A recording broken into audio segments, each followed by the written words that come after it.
தமிழ்நாட்டுல எல்லாமே சேஞ்ச் ஆயிடுச்சு. உங்க நகையையும் சேஞ்ச் பண்ணுங்க. உங்க பழைய நகைக்கு கிராமுக்கு 150 ரூபாய் கூடுதலா வாங்கி புது நகை எடுத்துக்கோங்க. அதே கம்மி சேதாரம் தான் உங்க லலிதால மட்டும்தான். ஆச்சி மசாலா எந்த சமையலும் ருசி தேடும் ரகசியம் 20 ரூபாய். ஹாலிடேஸ்னாலே அது நம்ம ஜிடி ஹாலிடேஸ் தான். GT Holidays, South India's #1 travel brand. You know you are special when you're with GT Holidays. Thoothukudi Thalamuthu Nagar அருகே ஆனந்த் நகர் பகுதி தேவாலயத்தில் மத போதகராக 65 வயதான அருள்ராஜ் என்பவர் பணியாற்றி வந்தார். அங்கு ஏழை எளிய மாணவ மாணவிகளுக்கு டியூஷன் வகுப்புகள் நடத்தப்பட்டு வந்தது. 30க்கும் மேற்பட்ட மாணவ மாணவிகள் டியூஷன் படித்து வந்தனர். டியூஷன் படிப்பதற்காக தேவாலயத்திற்கு வந்த அப்பகுதியை சேர்ந்த 12 வயது சிறுமியிடம் மதபோதகர் அருள்ராஜ் சில்மிஷத்தில் ஈடுபட்டு பாலியல் தொல்லை கொடுத்து வந்ததாக கூறப்படுகிறது. அதன் காரணமாக உடல்நலம் பாதிக்கப்பட்ட சிறுமி தனது தாயிடம் நடந்த சம்பவத்தை கூறியுள்ளார். இதையடுத்து அந்த சிறுமியின் தாய் தூத்துக்குடி அனைத்து மகளிர் காவல் நிலையத்தில் புகார் அளித்தார். மகளிர் காவல் நிலைய போலீசார் விசாரணை நடத்தி போக்சோ சட்டப்பிரிவுகளில் வழக்கு பதிவு செய்து மதபோதகர் அருள்ராஜை போக்சோ வழக்கில் கைது செய்தனர்.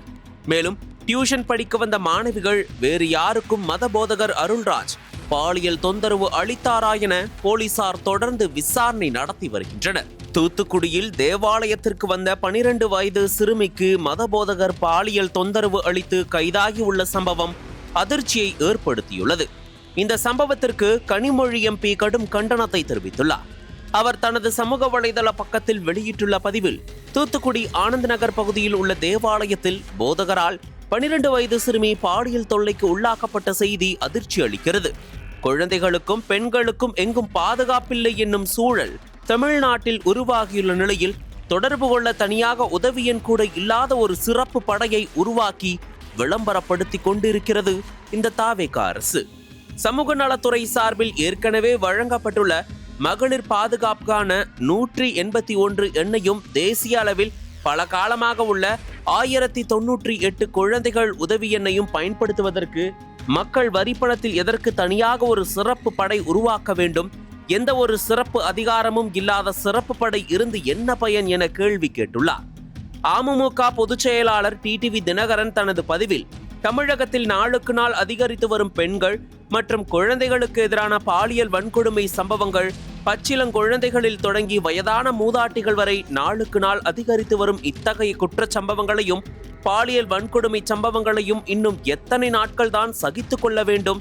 பெண்களுக்கு எதிரான குற்ற சம்பவங்களில் ஈடுபடுவோர் மீதான நடவடிக்கை மிக கடுமையானதாக இருக்கும் என கடுங்கோபத்துடன் சினிமாவில் பேசுவது போல வசனம் பேசும் முதலமைச்சர் ஜோசப் விஜய் தமிழகத்தில் அரங்கேறும் தொடர் பாலியல் வன்கொடுமை சம்பவங்களுக்கு என்ன பதில் சொல்ல போகிறார் என கண்டனத்தை தெரிவித்துள்ளார்.